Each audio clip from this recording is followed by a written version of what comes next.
Vamos lá, vamos falar um pouquinho de morte súbita, né?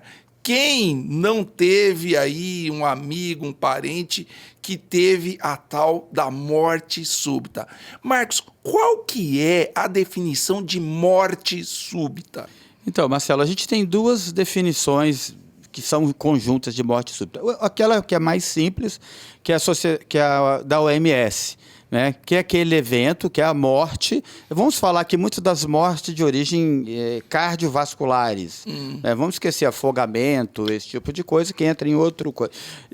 Que ela ocorre, esse evento, a morte, né? Até 1 hora do início dos sintomas. Entendeu? Então, essa é a definição da OMS. O indivíduo começa a ter um sintoma, o outro cai. Ele pode até não ter sintoma. Ou cai. Então... E tem aquele evento. E a American Heart Association, ela tem a definição que é a cessação súbita da função cardíaca, que aí leva à perda da consciência, quer dizer, você tem a ausência da função cerebral, a ausência da função de circulação e a parada cardíaca, né? A sequência, eu acho que eu inverti. Mas seriam essas três coisas. Quer dizer, o coração para, falta fluxo no cérebro, o indivíduo falta desmaia. Circulação e falta a circulação no cérebro, que se nada se fizer, em 4 a 6 minutos a pessoa tem morte cerebral e aí acabou a história. Ou seja, eu defino isso com uma hora é muito pouco tempo. Então, um tripé, né, dentro dessa situação. Você tem a morte, ou seja, acabou, entendeu? Se você não fizer nada. Então, assim, é uma questão inesperada. Esse evento, mesmo que você tenha sintoma, se ele desencadeia uma morte, né, é uma coisa inesperada. Né? 1 hora, se você começa a passar mal ali, 1 hora não dá tempo de você fazer quase nada. Não é? Então, segundo ponto, que isso geralmente ocorre fora do hospital. Normalmente. São em pessoas normais. A gente pode estar aqui e uma pessoa ter uma morte súbita. Entendeu? E o terceiro do ponto do tripé é que nós não temos tempo. Entendeu? Tem que ser rápido. Então, é uma coisa súbita e inesperada. Então, a questão inesperada é muito importante nisso, Marcelo. Porque dificilmente, se as pessoas não souberem disso, que o tempo é 1 hora, entendeu? E a gente está falando aqui nos Estados Unidos, no Brasil, de 300 a 400 mil eventos por ano. É muita coisa. É muita coisa. Então, assim, é súbito, não é? Inesperado. A gente vai ter pouco tempo para começar a intervir, porque são 6 minutos de morte cerebral. Então, esse tripé que eu estou falando é muito importante para a gente entender, e aí a gente vai agora dissecar sobre o assunto. Sobre esse assunto. Mas, basicamente, é isso. Né?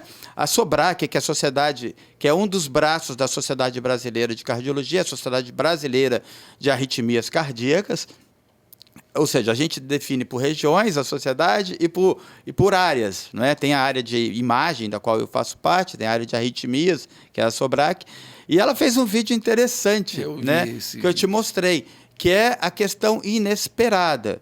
Não é? E a gente vai falar aqui também da minha experiência. Eu tive uma recente que foi boa, não foi uma parada, mas eu quero contar.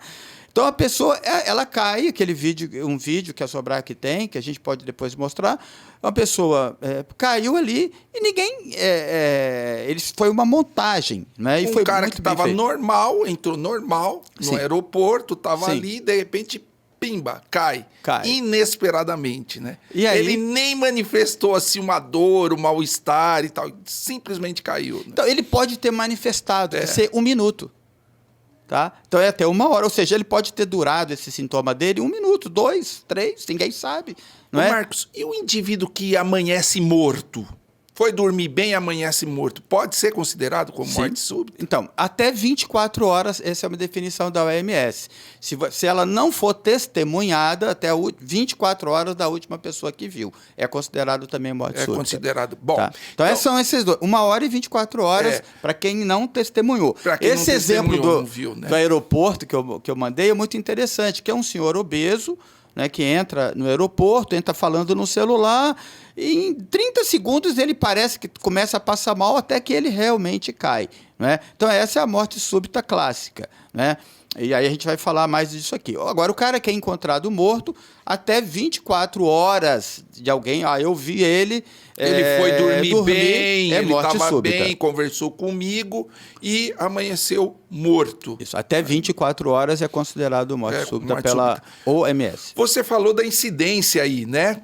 Pode repetir um pouquinho da incidência? Quantas mortes súbitas nós temos aí por ano no Brasil? Marcelo, o seguinte, você que é um pesquisador e sabe, a morte súbita, é importante eu falar isso. Para você ter uma ideia, a Sociedade Europeia de Cardiologia, que para mim é uma das mais contemporâneas em termos de informação, elas estão sempre um pouco na frente. Eu gosto muito da Sociedade Europeia, o ESC. Foi criada o termo, por exemplo, de cardiologia de morte em atletas, entendeu? A primeira publicação da sociedade foi feita no ano de 2005. Nossa, demorou um pouquinho. 2005. Primeiro guidelines, 2005. Então, a gente está falando esse assunto, é um assunto extremamente pouco conhecido. Como ele ainda não é tão conhecido, tá? A gente ainda não tem estudos que foram muito bem delineados para a gente fazer comparações. A gente sabe o seguinte, que com isso a gente vê que a gente tem muita informação que, dependendo da abordagem epidemiológica, esses números mudam muito. Então, a gente sabe que 0,1% da população daquele país vai ter uma morte súbita. Então, é um número muito grande. Né? Então, no Brasil, os Estados Unidos, mas esses números variam muito, tá? De 300 mil mortes súbitas por ano. Isso a gente está falando dessas mortes fora do ambiente hospitalar. Porque a morte no ambiente hospitalar, ela é separada. Ela vai ter um outro tipo de abordagem, ela tem um outro tipo... uma outra epidemiologia. Mas, muitas vezes... Dependendo desses dados, por exemplo, eles incluem também as mortes por cerebral, por embolia, entendeu? Então, esses números variam um pouquinho, mas são números catastróficos, tá? São números... Por outro lado, já começando, a gente depois vai falar também, vamos já falar sobre isso, os atletas. Por quê? Os atletas é aquilo que mais impacta a população. Tá? Essa incidência... Então, a morte súbita com grande audiência, né? Essa incidência em atleta, ela é menor do que na população geral. Tá? Então, assim, porque o número é muito menor, mas se fala aí em torno de 1 a cada 8, 10 mil praticantes. Porque essas pessoas, na verdade, Marcelo, aí que está uma outra questão, que é muito importante, que se essa mensagem passar, essas pessoas... A gente está aqui para falar que devem fazer esporte, porque essas pessoas têm menos morte súbita. Protetor. Apesar de impressionar um atleta morrendo de morte súbita, o esporte normalmente protege. E por que está... eu vou contar depois a minha experiência particular sobre isso. Por que impressiona tanto a morte do atleta? Porque a primeira questão é essa. Por que o cara que deveria estar bem morre? Isso é uma pratica uma coisa para não morrer. E aí, né? O cara que já não quer fazer atividade física, se o cara faz esporte e morre, por que eu vou fazer? Só que ele tem que pensar que essa estatística é menor bem menor no esportista. No esportista, tá? É menor, entendeu? Então, quando a gente fala em 0,1%, se você fizer, vai dar 1 a cada 1.000 indivíduos. Em atleta, a gente está falando de 1 a 5 a 8 mil pessoas. 8 mil. Então, ela é bem menor. Os atletas de alta performance, entendeu? Esses atletas têm mais morte súbita, entendeu? Até por uma questão que a gente ainda não conhece.